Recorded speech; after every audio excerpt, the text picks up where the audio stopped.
The other thing I'd want to stress is just thinking about the ways that the New Testament writers read the Old Testament. I mean, Luke quotes Jesus saying, basically, it's all about me.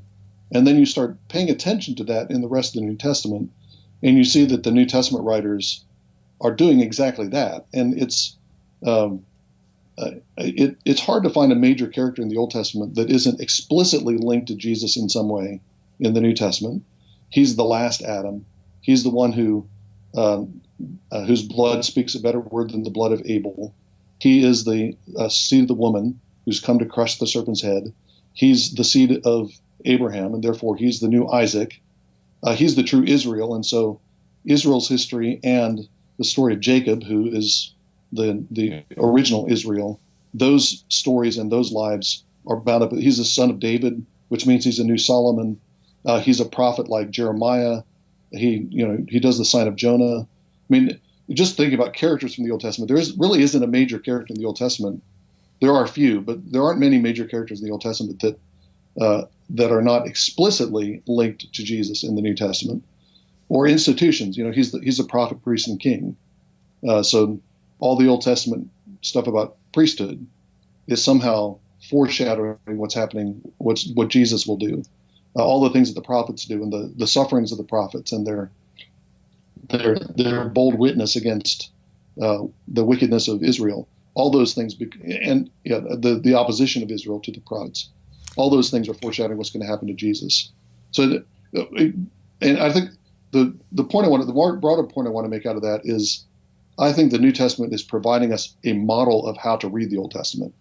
That's not the way those typologies are often read. Sometimes people say, well, the apostles could do those typologies. We can't. They were divinely inspired. We aren't.